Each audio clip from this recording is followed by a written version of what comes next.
before we even get to heaven, I want to offer up a couple of alternate titles for the whole show. We could have called this show How Hard You Have to Try to Get into Hell. And you'll see what we're talking about there. But this is basically, the message is there is a lot of gravity, of spiritual gravity, if you will, trying to pull us into heaven. We really have to make an effort to push that away and get to hell. So that's the other title this could have had. The third would have been, you can't just walk in.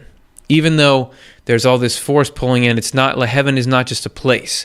Emanuel Swedenborg recorded his spiritual experiences, and he said that a lot of the times when he was able to travel, what we would now call maybe astral projection or out-of-body experience, he was able to travel, see people in the next life. And often when people are moving from this world to that world, they would say, where's heaven? I want you to walk me into heaven. But heaven is not that simple. It's not just like there's a gate and a fence around an area, or there's not just a place on a map.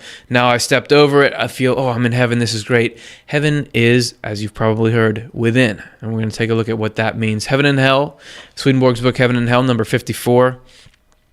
It can never be said that heaven is outside anyone. It is within, because every angel accepts the heaven that is outside in keeping with the heaven that is within. We can see then how mistaken people are who think that getting into heaven is simply a matter of being taken up among the angels, regardless of the quality of their inner life, who believe that heaven is granted merely because of the Lord's mercy. On the contrary, unless heaven is within an individual, nothing of the heaven that is outside flows in and is accepted. There is an outside heaven, as Swedenborg described. It is a place you can go there, you can see beautiful things, all the descriptions you've ever heard, but more and better. But that external reality, as things are in the spiritual world that Swedenborg described, is a reflection of the internal reality. What is going on? What kind of thoughts and feelings do people have, the people that live in heaven? And what do they care about? How do they treat each other? And that is the essence of heaven, and the happiness that comes from heaven is the mindset of heaven. And we can't just have a mindset, you got to build it in yourself. You got to cultivate it. So let's look further. Heaven and Hell, number 408.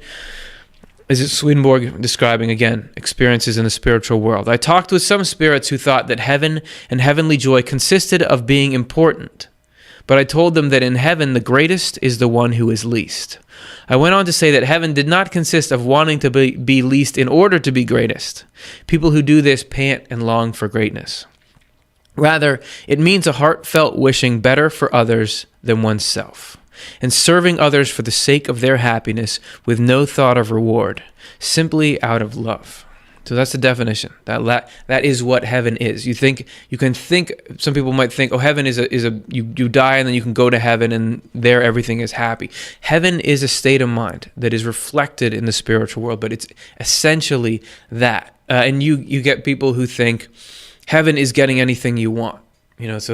Heaven would be like being really rich and powerful in this world. But Swedenborg is saying that's not the joy of heaven. That joy doesn't last. It can't make a heaven because people can't work together with that joy.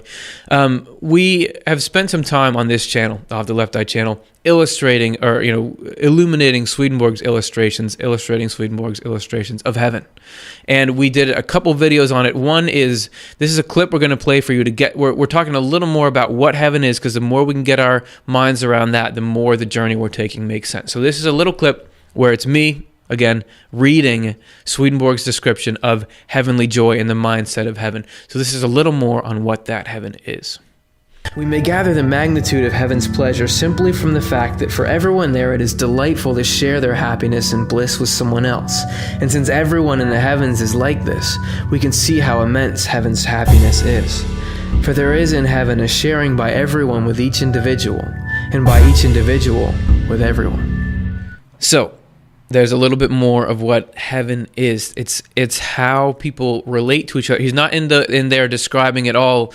Heaven has these really great looking mountains and everyone lives in an expensive house.